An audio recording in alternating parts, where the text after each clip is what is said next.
2 o'clock. Phil, you're muted. Go ahead and unmute yourself. We're a small room today. Okay. Can you hear me? Yep, we can hear you.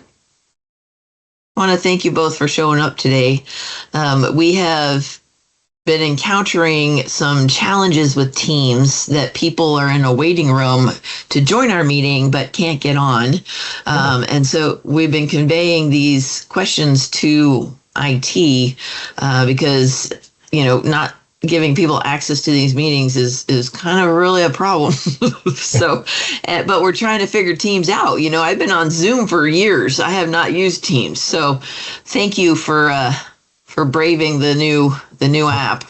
Yeah, it's different. Little It different. is. Yeah. Yeah.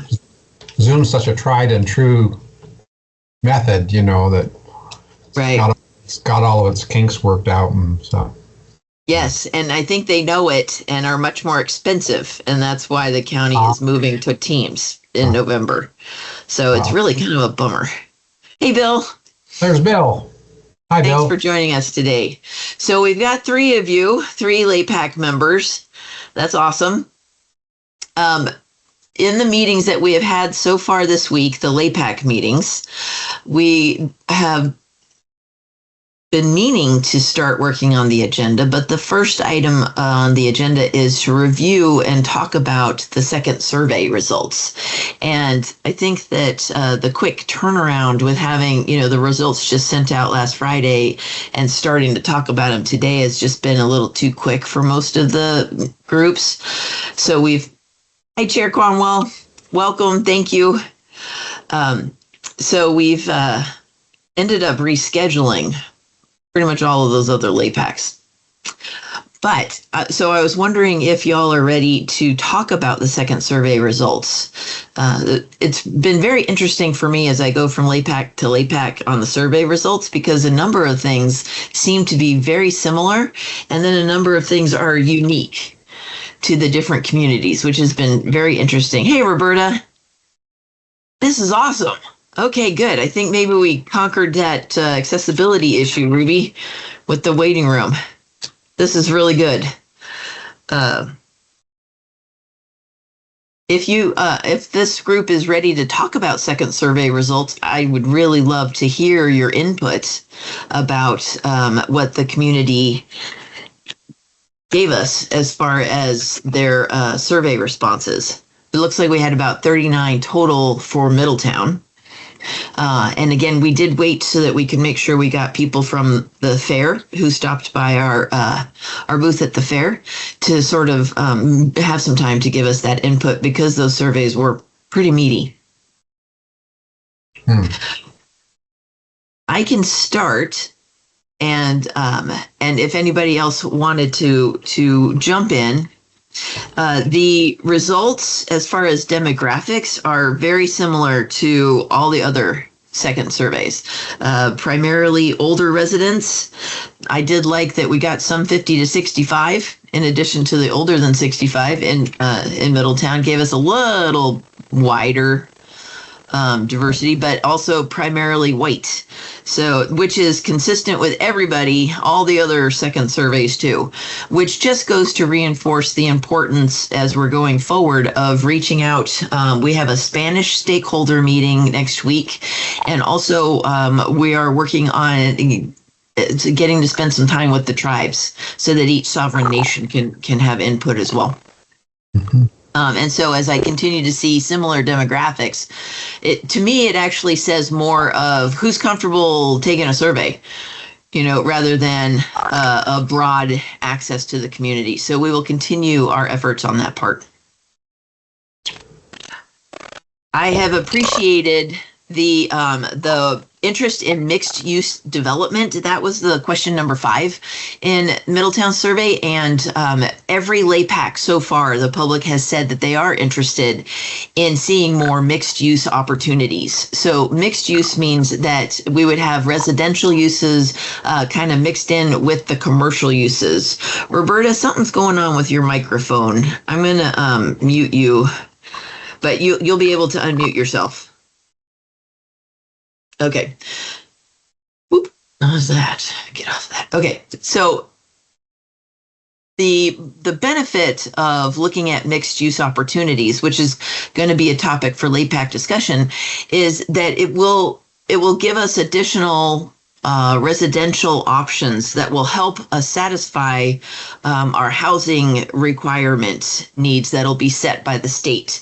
I don't know if you've ever heard of RENA numbers, but every 6 years, the state decides how many units of housing we have to be able to develop.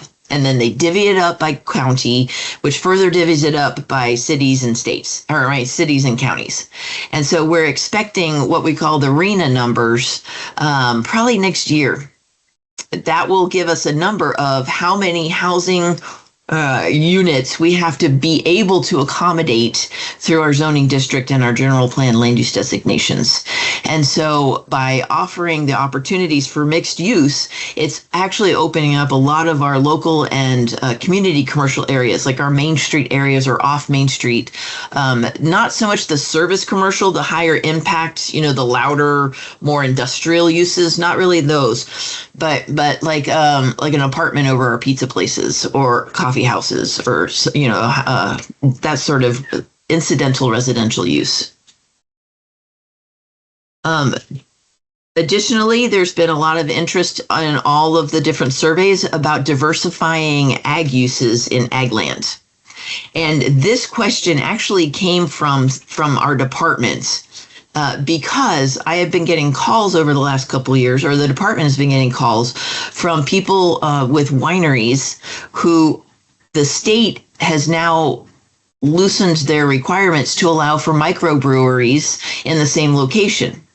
And as many of you are probably already aware, the wine industry is really struggling right now with a reduction in demand. And so they're looking for ways to diversify, including allowing microbreweries in their tasting room locations, as well as the option for using their grape products for distilleries. And so that's why this question was posed to the public to sort of assess community interests. So we've seen solid community interest again through all those LAPACs, all those surveys. One of the cool things, oh wait, hold on. I'm in the wrong section, just a second. Flip into Middletown. Because Middletown talked a lot about food trucks, which I thought was really cool, but I didn't see that here. Did anybody have, I don't want to take over your conversation. Are there any things that anyone noticed as you were going through those second surveys that you'd like to draw attention to that might either need additional discussion or was surprising?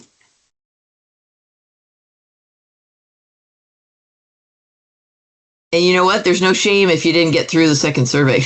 Just let me know, because that's been the consistent response from all of the LAPACs that I've had so far this week.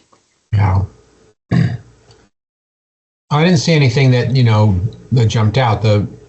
There's these common themes that like the very first time the General Plan Advisory Committee met, and were asked what are the key features of Lake County that you like and hope to preserve.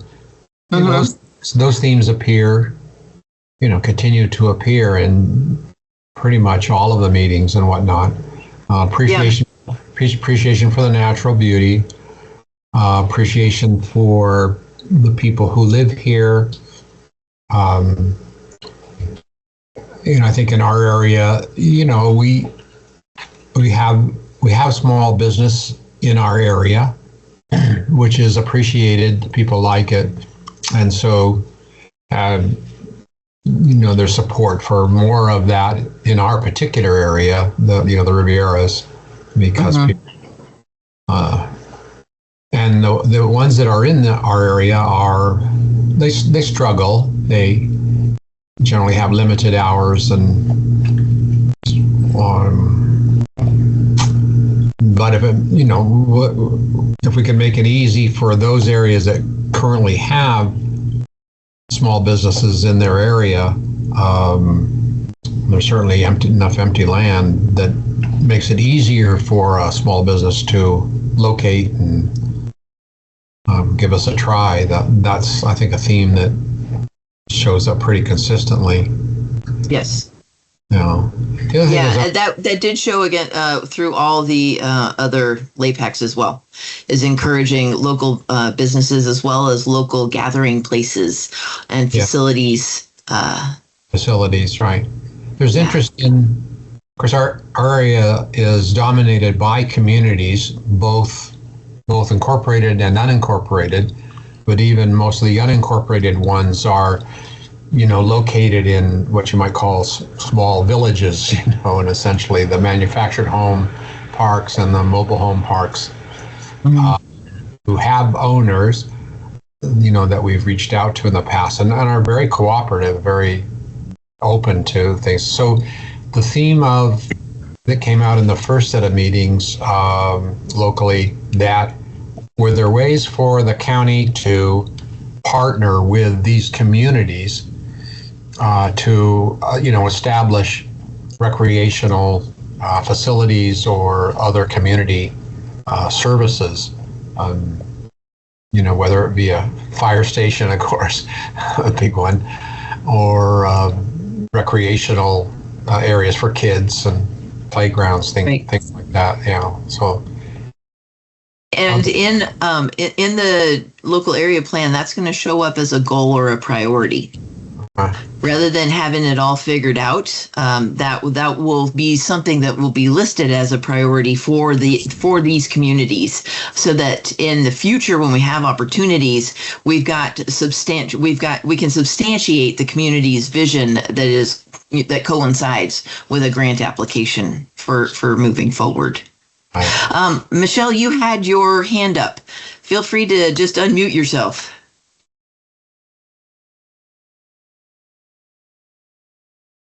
If you can. See, I don't see anything on my end.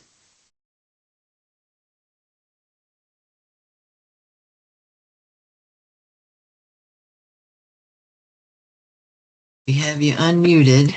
Well, I'll let you work on that. There we go. Oh, there we go. Thank you. Phil, I am a resident of the River. I think you just froze, Michelle.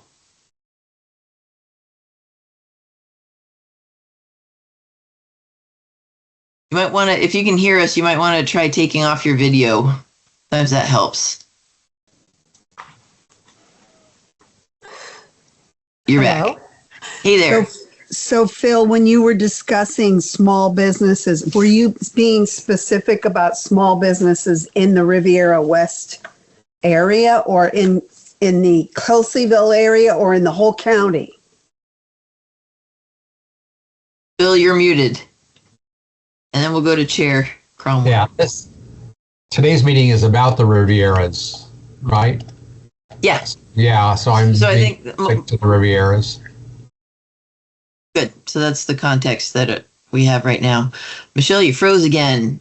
Chair Cromwell, you had your hand raised. Yeah, thank you. To answer your question, the initial question about the survey, I think it's a really good representation if you're over 50 years old, Caucasian in the community. So I really think this really works for that one. I think about the other ones, the middle class or raising a family, or I think those need to come up also. But I think this is really great representation of our first two, or at least this second survey of that demographic really well. I think it's really a lot of information that we can work on, and but we do know that we have also those who are don't stop for surveys or too busy. Even if we're standing in front of the store, they're trying to get from home to a game. Totally. So I just think there's just more demographics to get. But initially, I think this is a really good, good. Yeah, and you make a good point. Today I sent out another doodle poll to everybody, or Ruby did, or I did, somebody did. And that is all the remaining open spaces that I've got on my calendar for the rest of through the middle of November. I added evening spots as well, because the first time I sent out evening spots, it was just limited to that all LAPAC in-person meeting. But I do think that we're going to need at least another one in-person LAPAC meeting, maybe in the evening hours, which will help us hopefully, to reach that that family demographic that we didn't get much of in our surveys.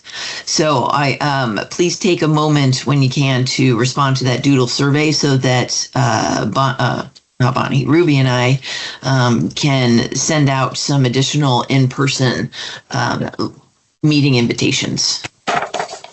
And Bonnie, you had your hand up. Go ahead.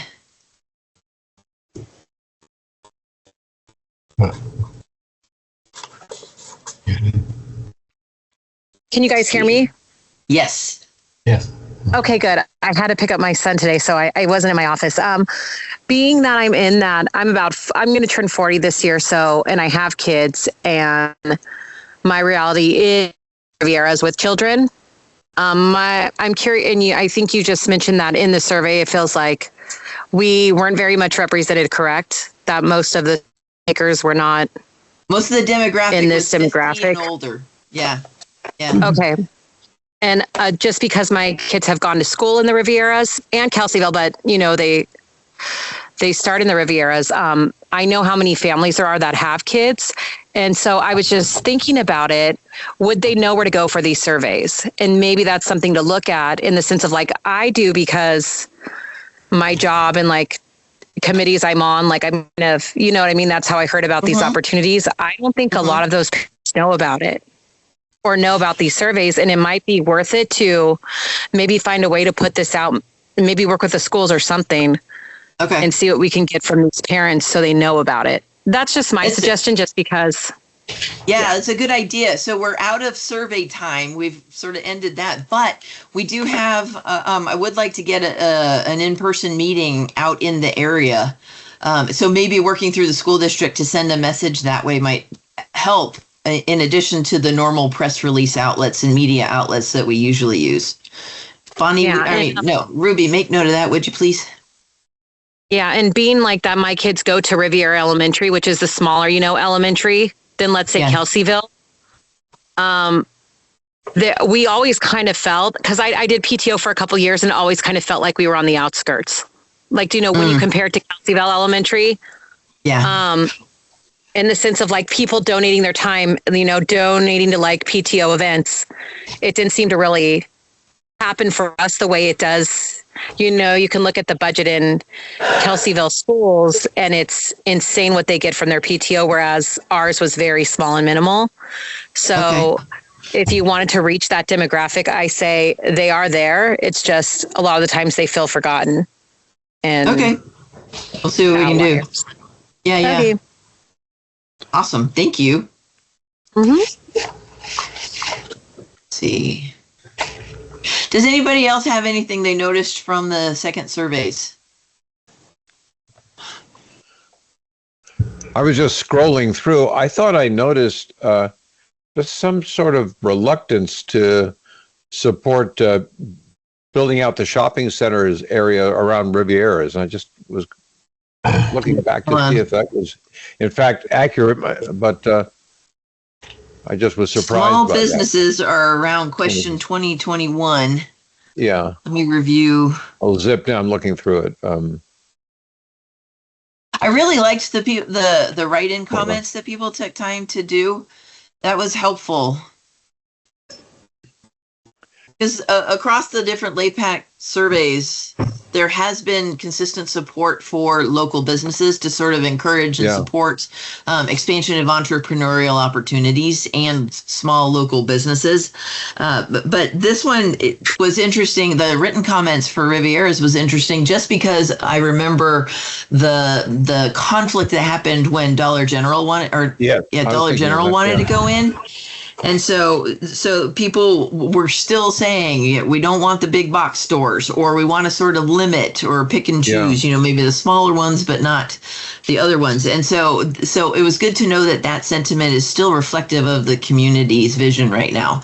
We'll make sure we take that into account as we're going forward with our land use designation chats. Yeah. Yep. Good. Thanks, Bill. What else? Bonnie, your hand is still up. I don't know if you had something else. I just wanted to add on to that.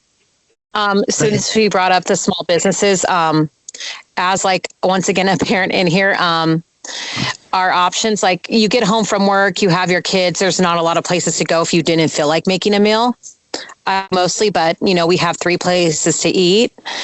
And I feel like that's very interesting. That might be interesting to some of the families around here where they might want the opportunity to bring in a couple more small businesses for that reason alone. The second would be that I feel we're kind of in this little area where you wouldn't really travel to unless you had a reason to come here. Like you're coming to Richmond Park because you know of Richmond Park, maybe you have a boat.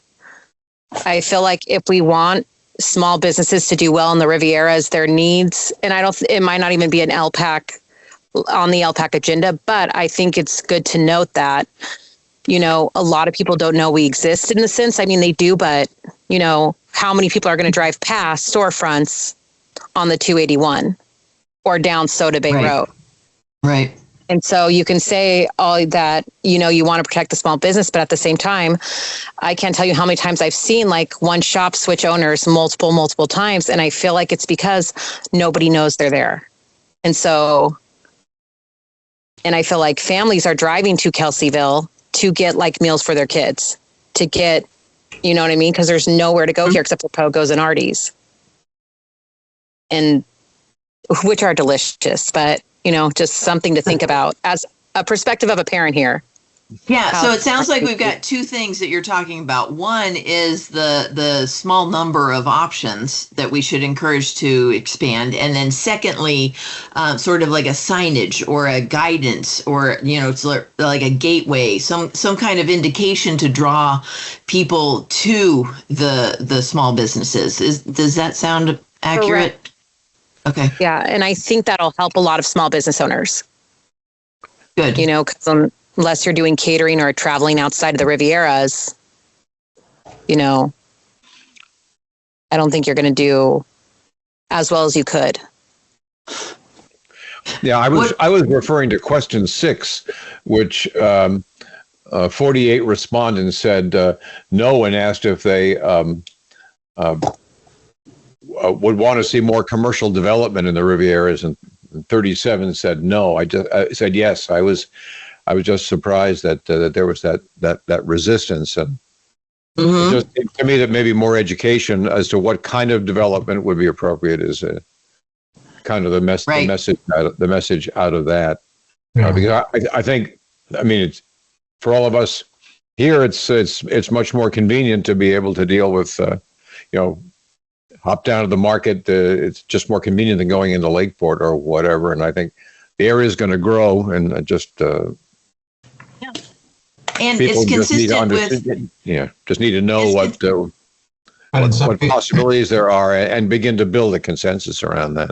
Yeah. And in some people's mind, commercial development can mean, from a lumber mill to, big box things and so forth. It is pretty vague. Yeah. One thing I did like was that one got a lot of written in comments about the type of commercial they wanted to see. Right. So yeah, I think you're right. The no's may have been kind of hesitant because they weren't sure what type of commercial we were talking about, but it was pretty well listed, the kind of commercial support or support for commercial development that is wanted in that area. Yeah, that was good stuff. Yeah. It just made me think that we have a bit of an education job. Yep. Good. What else? How about wildfire?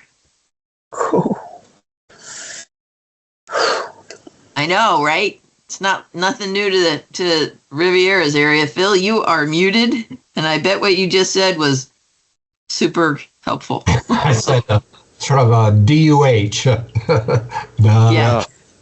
Yeah. I'm just thinking of Soda Bay Road and what that needs to be like in the future, and what improvements are possible. I think just from our perspective at the Fire Safe Council anyway is just something that's on our minds, and trying to look through the survey to see if anything's kind of speaks to that. Well, one of the things that stands out to me is that we had told people just answer the stuff that you're interested in, skip the rest of it. And so we had like about a 50% completion rate on the surveys. But out of all like 69 or however many, everybody went straight to this one and made sure they answered this one. So you know that this is on the mind of the community as a major concern. But out of the survey choices, not the write-in answers, the responses were very consistent across all the LAPACs. One is to manage, to make sure we're enforcing the codes and holding property owners responsible, but also to come alongside and develop the capacity to help our elderly and our low-income property owners do that management and vegetation. So those things were really good. One thing I liked in here that I don't recall seeing in a lot of the other ones was the partnering with the local tribal representatives. I think that as time goes on, this is something that I know as a member of the county jurisdiction, I'd really love to see continue to increase. The work that Tara has been doing with clerk and just in the Riviera and around the county has just been awesome. And as we, if you go back to the ag diversification question early on, they wanted the follow-up question was, well, what kind of ag diversification are you interested in? And every single second survey, every single LAPAC has said, we want to see youth education and more like environmental education and youth ag. And so Tara is organizing, they're not like a countywide talk to everybody, you know, that expansive of a project, but they're completely working on this in a site that they want to develop for education to our youth on how to properly restore and maintain the environment in a healthy manner. And so I kind of see, and this is just me, but I kind of see like a future sort of synthesis between these priorities.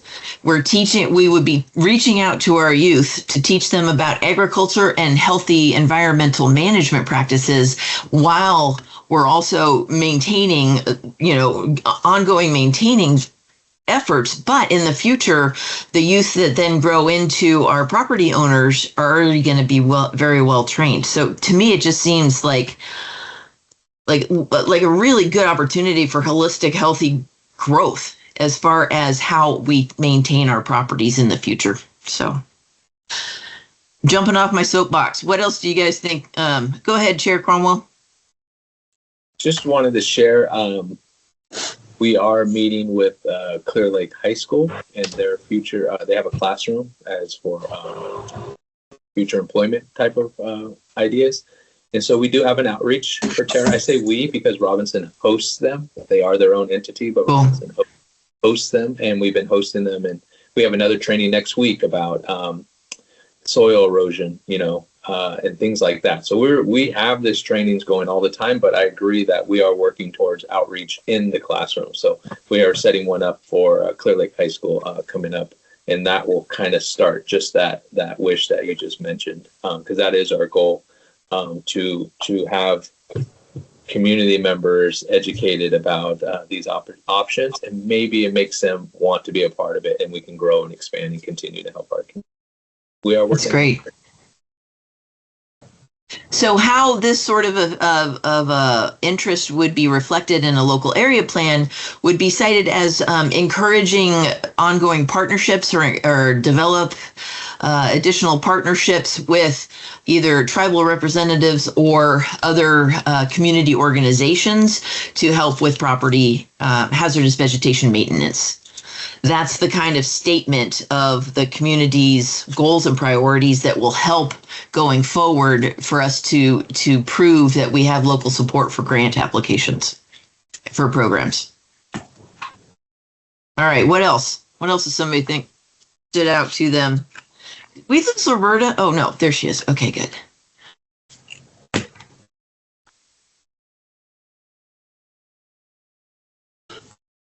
Let's see. Here we got local businesses, vital communication services. This is no surprise. We need more broadband always rises to the top. But also a strong, pretty much all surveys have a strong emphasis on multimodal, whatever it means for like multiple ways of communicating to our residents in times of emergency, as well as sustainability for cell service in extreme weather and emergency. That was not surprising. Yeah, it's looking forward to 2050. It's hard to imagine what the communication universe is going to look like compared to what it is now. I mean, right now we have a problem communicating because, in the Rivieras here, we've figured that about half the people are not really connected through computers. I mean, they may have a cell phone and they may use it to call, but they really don't understand how to use it. They don't use computers, so it's a mix of legacy media and electronic media. But 25 years down the road, who knows what it's going to be? And so maybe some concerted effort between now and then to keep up with changes. Hard to anticipate, but we're going to. I suspect because the age of the population, we're always going to have a problem with a disconnect between some people and the newest, latest technology. So that's going to be something we need to think about is how to develop systems that will be able to reach everybody. And yes, it's a real problem for us, and I have no idea where it's going to be 25 years from now. So it's hard to anticipate. And even for the people who are plugged in or want to be plugged in, we have a problem because of partly because of the geography of the county and then the providers. So we have a patchwork of providers who don't have a great reputation. Some of them do have a good reputation, but they can only get to you if you're in a particular orientation to their equipment, for instance. And I think we need to take a bold step forward, essentially, and say that Lake County is going to pursue some way of provide incentives for one of these providers to be a universal provider. Currently, the only universal provider is Starlink, and it's costly because what is it now, $400 or $500, just to buy the equipment to hook up. So the number of hookups isn't great. Their monthly rates aren't bad. I don't know. Maybe you have a program that just like and PG&E does incentive programs to buy battery backups for your house or something like that. I'm not sure how the legalities work, but it occurs to me that we should do. Otherwise, like Bill said, we're just going to sit around going, well, someday, probably past my due date to leave this planet, maybe something is going to be developed. I mean, Plus, the point of our area plan is not to have all of these details figured out, but rather to express the priorities of the community. And so this would look similar, like this would probably translate into something about seeking ways to bring in developing technologies to our communities, but also something that came up in the Lower Lake survey was continuing advocacy to maintain landlines, using these, trying to preserve the modes of communication that we do have while bringing access to, future ways to communicate in the future. One of the issues with Lake County that we're never going to get away from is we've got hills and valleys and nooks and crannies, and it's really hard for the technologies to reach all of us. But that doesn't mean that we don't keep working on it and supporting it. So like even with broadband, we've got that middle mile project going through from the state, which is awesome, but we don't have the last mile development. So something that could be interpreted, with trying to bring current and future technologies to our communities is finding support to develop, bolster, support, maintain, expand, last mile, or the technologies that bring that central communication ability into our neighborhoods, something like that. So that's how those things get translated in a community visioning document. So this is good stuff, but don't feel like we have to have it all figured out. Well, in the broader committee, we talked about the fact that also, broadband capacity also has an economic potential for it, because, as we learned during the pandemic, a lot of jobs can be done at home. High-tech jobs, good-paying jobs. And we know just from our community, I'm sure Bill and his community too, know of people who love living here. I mean, they don't want to live in San Francisco, They want to live here and do their job, from their home here, but they have to have reliable broadband communication in order to do that. But in my vision of 2050, I really see a pilgrimage, really, of individuals who live and work at home, and they do that through, online enterprises, and they bring an economic boost to the county. And this telecommunication access also enables us to access services from people who don't live here. Like how you can go to Ukiah now. I went to the optometrist and she's on a TV screen. She's not here, but we can get those types of services to make up for the fact that we're having trouble recruiting, people, physical doctors here. That having that technology available to all of our communities opens up a lot of other services that is in addition to bringing people here and jobs that are, that can support people in their homes. So yeah, this is all good stuff. But it's all like so interwoven. And one benefit here touches other fields of interest in our community. So yeah, this is good. Okay, this meeting is like the high point of my day. You guys are awesome. I'm so it's really hard, I think, to anticipate what it's going to be like, what the communication landscape will be like. I mean, just think back 25 years to what it was in 1999. It was, when we sold the radio stations, in order to transmit a couple of 1-minute commercials between here and Eureka, was something you had to do overnight. And now, wow. So I would expect that we're going to see a revolution. Yes, so let's stay nimble. Things will be as different in 25 years as they are now, and we just have to try to anticipate as best we can what that will be, and attempt to develop some kind of a process or thought process that will help us to. Indeed. Yeah, Chair Cromwell, did you have your hand? Take advantage of it or exploit it or use it. Yep. Yeah, it's a really good point. 25 years ago, where we're at, and for me, 25 years from now, I still want elders to have communication. So, like you were sharing, the emphasis is to make sure elders have a priority in communication, whatever that may look like, in schools. So our school in the Riviera doesn't fall behind, and maybe have something of a library where people can go get information in the future for communications that they can't be able to afford at their residence or anything. So I don't have anything like that. That's communal for us if we're needing assistance in the future, or even right now. I mean, we're all on our own trying to figure out.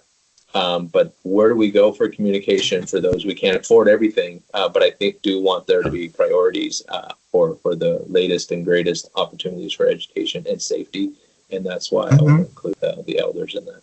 Yeah, my hunch about where it's going to go is that. If you think back 25 years ago, you had the Record B, you had the radio stations, you had a very easy way to reach everybody.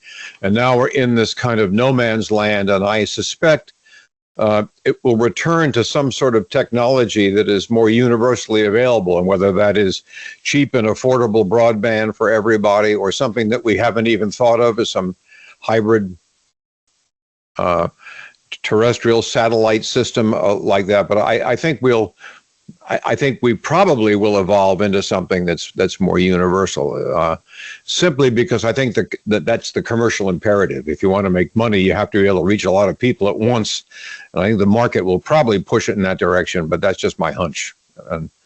Well, Chair Cromwell's point is actually inspiring because one thing that the county is working on right now is talking about the community resilience centers, like establishing those in our different communities to serve as places to go in case of emergency, but outside of emergencies to serve as kind of community hubs, gathering places where you can come and access technology or things like that. And that might have some merit getting paired with where our elder population can go to access resources. Yeah, that's pretty good. Trina, it looks like you just took over the screen. Did you have something to say? I don't think we have to unmute you if you had something. Stop spotlight. Nope, cancel. Don't know what that means. Anyway, Trina, if you had something to say, go ahead and unmute yourself. Let's see, what else? Oh, let's go, because I don't remember. One of the things that really was a key issue in the Rivieras during that first survey was changing the golf course to a park, which I thought was intriguing. It sounded like there was a lot of discussion before and probably after that meeting about that particular topic. Is that from the sense that you all have, is that something that looks like it's going to happen, or where's that coming from? Is that your golf course, Bill? No, I think that's the is it the old Clear Lake Riviera Yacht and Golf Club? Oh, okay. Yeah, no, ours is. Up by the restaurant. Yeah, Mark's brought his daughter in, and they're trying to breathe more life into that and figure out some alternate revenue streams and stuff. So it's, I think, at least in the immediate future, that's the plan is to keep that running as an independent golf or resort type entity of some sort. I didn't know there was a yacht club out there. There was down where the harbor is. The harbor is where the fire was recently. Okay. There's a and there was at one point it was all part and parcel of one entity. I know they were a big client of ours years ago, but they just never could get it going, and for a whole bunch of reasons. And so I think they split it up and they sold off the harbor. I know some of the holes in the golf course that they planted grapes, so there are vineyards there, and Cool. And the restaurant seems to be alive. I don't know how well it's doing, but it seems to be, functioning. And so it's kind of three entities now. But I think that's the golf course they were talking about. So one thing that came up in Lower Lake meeting or survey that I was not aware of, and that is Sunrise Shores. Their planning area, it said that their community is kind of divided, part of it in the Rivieras and part of it in Lower Lake. And I hadn't even thought about that. So that's a new one on our radar. When we do have the all LAPAC in-person meetings to talk about our planning area boundaries, that's something we're going to add to the list for both Lower Lake and Rivieras, because I thought that they were all in Lower Lake. I've never heard anybody talking about Sunrise Shores when we talk about Riviera's area plan. Do y'all have any sense of that or any position one way or the other? April? Am I unmuted? Can you hear me? Can hear you, but your phone, I think, or however you're getting your sound is causing an echo. I'm getting so many echoes, it's hard to hear you. I'm at Riviera Elementary School right now. Oh, darn. Hold on. Is it any better? Mm-mm.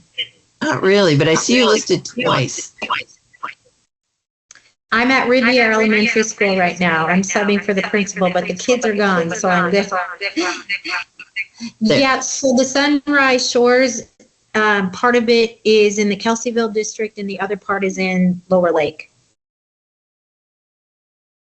You mean the school district?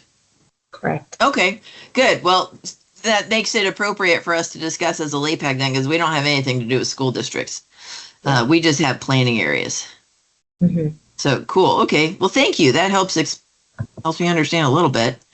Trina, it looks like you want to say something. Jump in. Can you hear me? Yep. What I was going to say before was maybe the homeowners association. Sorry, I got a call. Homeowners associations could be the place that the gathering for the high tech or something in the areas that don't have it at their home, because every Riviera has a homeowners association. So that may be something to look at in the plan for the future. Like Bill said, Good idea. what the future's going to be, but that could be a gathering spot or a location where that high speed ability could be focused on.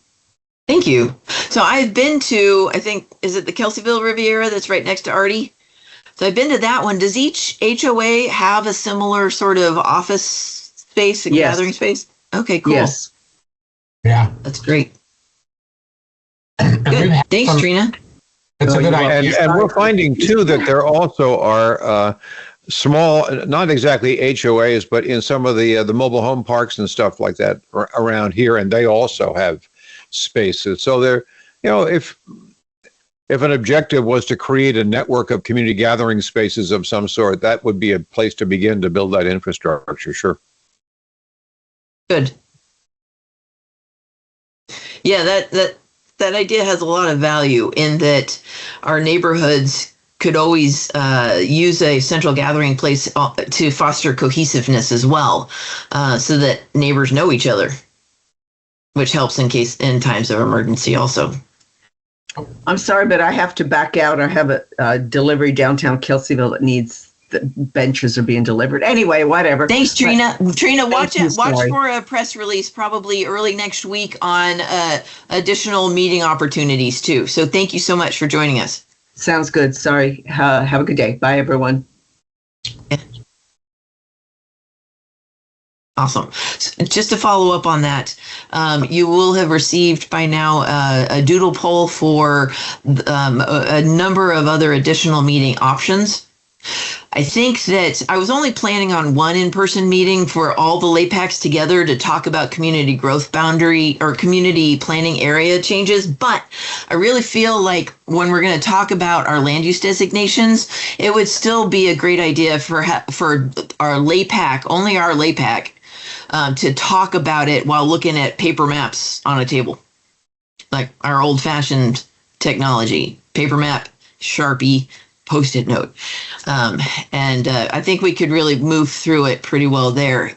But secondarily, want to make sure that we have as much public interaction time and access time. And so you'll note that in this last doodle poll link that I sent you, there are a bunch of evening hour options.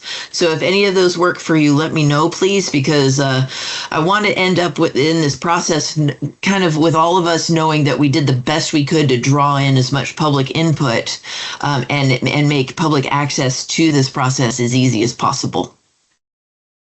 And it's just for the next 3 to 4 weeks. We only have until the middle of November to do the crux of our work and to get the recommendations to the core team so that we can then start drafting these local area plans in time to get them out for review probably in January. So if I'm talking fast, it's because we have a lot to do. And I feel definite time urgency. All right. Is there anything else from the survey that jumps out at you that you want to make sure that we cover? If not, then I have the next question. and this was also in the survey, but do you feel that there are any communities within the Riviera that require special policy or design guidance? And what I mean by that is, one thing that the Rivieras already has going for it is it's in a residential design overlay, which is typical of what you see in our HOAs. You have a larger minimum house size, a steeper roof pitch, longer eaves, design items that sort of that are supported by the communities or have been in the past. Is Soda Bay in our area, or is that in a different? Because that's just a community that comes to mind as a place that might benefit from that. I don't think they have the same residential design overlay, and I'm not asking if you want a residential design overlay over Soda Bay. Actually, Ruby, can you take a look at the GIS system and overlay the planning areas and look at Soda Bay, which is just slightly west to like the Riviera areas? Or just pull up the GIS and put the planning area map, and you can share the screen in a minute. This question deals more with, like if you picture Middletown's commercial design guidelines, they do that in order to preserve sort of their Western rural small town feel. And this question is getting presented to the LAPACs to see if there is a desire to either maintain or establish similar kinds of regulations on development to sort of foster community identity through design. Has that ever been a topic of conversation in the Rivieras in any of our HOAs? Because we don't really have it. Well, all the HOAs have CCNRs, and that define what you can build and what you can do with your house. And the key concept for most HOAs is the term uniformity, right, or conformity, either one. And, you know, some people grouse about that when they want to paint their house black or something like that. But we just shrug our shoulders and say, no, that's the founders of this community desired that there'd be some similarity, you know, throughout the community in terms of what's acceptable. So, and I think for the most part, those are enforced. Of course, we certainly do. Yeah. Fairly rigorous. That is sort of the private design guidelines and requirements. The government, or more where general plans or area plans would step in, would be in the public areas or the commercial areas. Oh, I see. Has there been any strong intent voiced that you know of for design guidelines for our commercial zones in the Rivieras? No.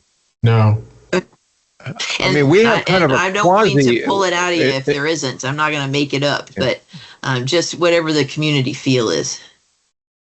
Well, you know, we've got a hodgepodge. We've got everything from Little Soda Bay Market, you know, if you think about its architecture. And now we've got the grocery store. You know, we've got the Riviera Heights restaurant. I mean, mostly they have no design. I mean, it's they're utility built buildings, you know.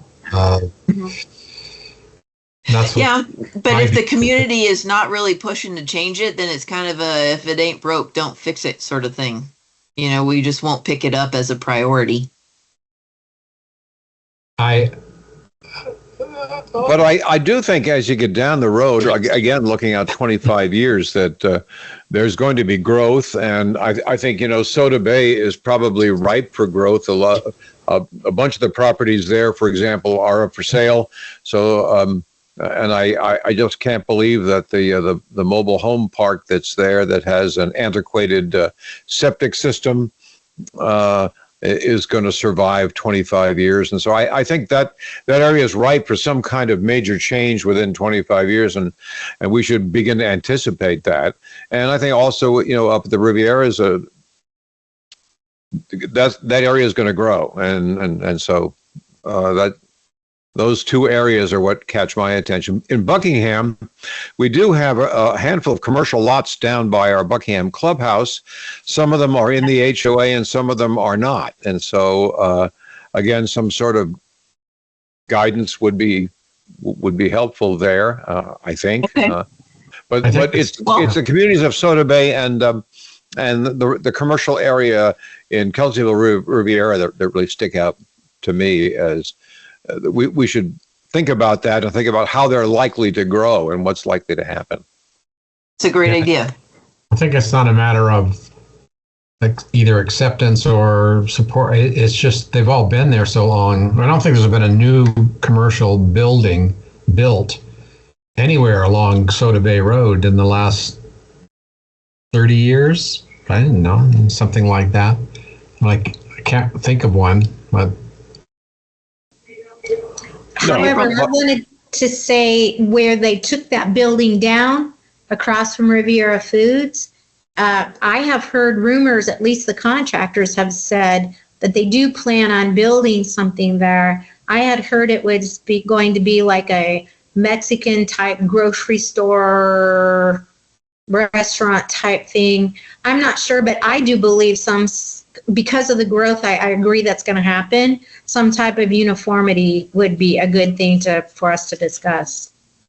And again, we may not get it all hashed out in the next 3 weeks, but if it sounds like a priority, then it could translate as far as like the community development department will work with the Riviera communities to develop future commercial design guidelines or to foster a community identity through design, something like that. So that it's kind of like sticking a pin in it for future work. Good. All right, let's hold on to that one. Let's see. Any other ideas on that topic? Well, this mandated it all has to be Mediterranean. There you go. Okay, can we just do anything but the Lucerne theme? Because really, I don't get it. I just never got that. And yeah, Mediterranean is fun. Although all through Florida now, there's a de-Mediterranean. Or de-Tuscanization, I think, is the term they use. That's now the thing that's going on. So,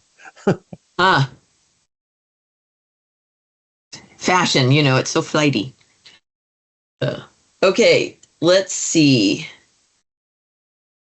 I think that's about all I have for you right now because the general land use designations we need to do in person, and you'll look. I don't think we have any outside from developers, but we'll do that in person, looking over a map. Community growth boundary amendments. So we did send on Friday. We did send a map of the Riviera's planning area with any potential amendments that had been proposed so far, as well as roads. So we have them for context and community growth boundaries and the existing land use designation. So you can see the existing uses sort of that are set forth right now. And but what I found was those maps were so big that I think it was blocking some people from receiving our emails in the first place. So Ruby's going to send out a repeat of the attachments that we had before, so you'll have it up early in your email bank, but without the maps. We did post then the maps all on the Lake County 2050.org website. And so anybody can go there and take a look at the map, and we'll have the large sizes available when we meet in person. Anything else? Policy changes or additions from the existing general plan or local area plans. If you're at all able, it would be great if you would peruse, just sort of skim through the Riviera's area plan to take a look at not so much just the general text, but go down to like where you get to the bullet pointed stuff. That is our goals, priorities, and implementation programs for the Rivieras. If you see anything that you feel no longer belongs or needs to change, that would be helpful information for us to know at our next virtual meeting, because we're going to carry over a lot of the stuff that hasn't been completed yet, unless it sounds like it's no longer consistent with the community vision. You can find the local area plan on the community development website in the planning division under planning documents, or you can just Google probably Lake County Riviera's area plan. I'll take you straight to it also. And so if I could assign that for homework for you before our next meeting, I think that will really help as we go through those and keep and discard and talk about them. So this has been seriously the best LAPAC meeting I've had all week. We've actually covered things on the agenda. We've accomplished stuff. Thank you. So you are still holding the next virtual meeting on the 18th? We will keep all currently scheduled meetings. The additional meetings are if we need them virtually, except for the evening meetings. I might add a few of those on just to make it easier for members of the public to sort of join in, and we can just kind of do a summary of what we've covered so far to see if there's anything else they want to talk about on those topics. I'll be gone next week, so I won't be there at the 18th. I'll see if I can get someone else. And I'm away until the 30th or so. And then you guys have lives. It's okay. I'll let you. And then the in-person meeting is still on the 21st, right? In the evening? The in-person is both that Friday, I think the 18th, and then that following Monday. Two of them. But those are the all LAPAC together to talk about planning area boundary meetings. So we'll have those big maps on multiple tables. Yeah. And so multiple LAPAC people will be talking about that, like the Lower Lake people and the Riv people talking about Sunrise Shores. Okay. And then, I was going to share some demographic that we had just compiled for a project that the Fire Safe Council has undertaken, where it ended up identifying for us the number of residences in our area of the Fire Safe Council, which pretty much overlaps almost exactly the Riviera local planning area. Okay, so we found there were 3,531 residences in sort of our little service area for the Fire Safe Council. Generally, if you kind of multiply that by 2.5, you get a reasonable estimate of population, which puts it at something over 70,000 or over 7,000 people.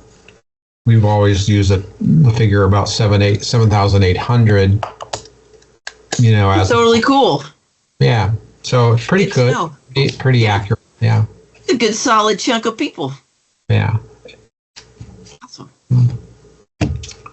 That is all I have for you today. Roberta, you have been oddly silent. Is there anything you wanted to add to our meeting? Oh, maybe. Oh, never mind. Okay, that's why. Something happened with you. Oh dear, something happened with your microphone. That sounds painful. All right, so thank you so much, everybody, for joining. Please participate in that doodle poll. Take a look at the local area plan as it exists now to see what we want to keep, what we want to throw out, and I will see you next time. Thank you, and have a great weekend. Bye-bye.